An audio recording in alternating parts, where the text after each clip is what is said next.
educators, Stephanie Dean here with your second episode of the video series, Be Your Own Lifesaver. We hope that you're able to glean some tips from this series to make your school year a little bit more manageable. Last month's video, we talked to you about the many opportunities that you have access to with your state health benefits plan. As you make your selections during open enrollment, feel free to use our previous video as a guide. Thank you everyone who watched the video and completed the questionnaire at the end. And congrats to the winners of the $25 gift cards. The same gift is offered this month as well. This month, we are focusing on the S in Saver. The S stands for Silence the Mind.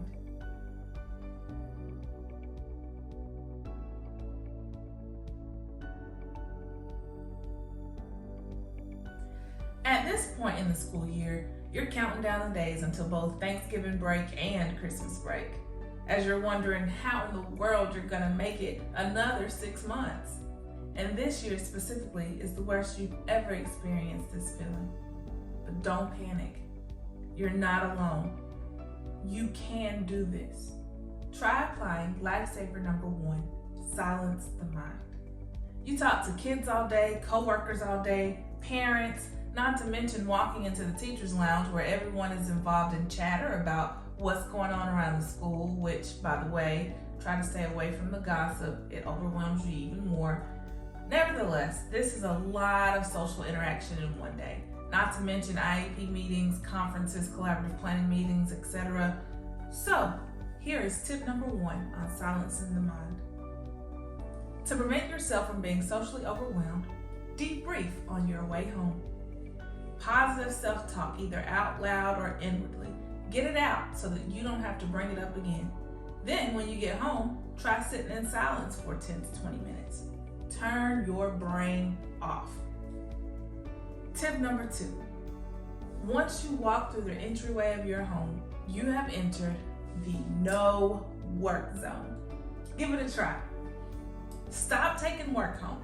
This will help you silence your mind even more. Yes, I know you have a passion for your students, but trust me, it will all work out the next day. If you can't get it done at school before going home, then it can wait. Name another profession that works 8 to 12 hours a day and then goes home and keeps working.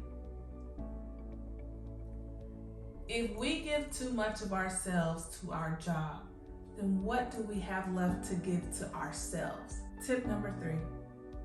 Put a time limit on how often and how long you stay after school. For example, when I was a teacher, I told myself I was only staying till 4 o'clock after school, 2 days a week. That was my limit. I knew that we had a balcony meeting every Wednesday after school. That was one day. And Thursday was my second day.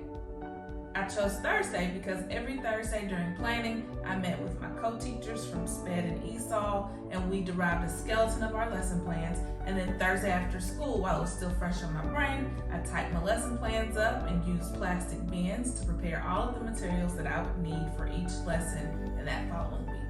My timer went off at 4 o'clock every Thursday, and I honored that time commitment. Tip number 4. When you're getting dressed and ready for work each day, turn on some soft meditation music. Music that you can't hum to or sing along because it has no real melody. It's a perfect way to silence your mind and prepare yourself for the day. If you're into affirmations, this is a great time to say those aloud. And finally, here are a few other tips to make life easier in the classroom. Grade on a rubric so it's not as tedious. Give more participation grades.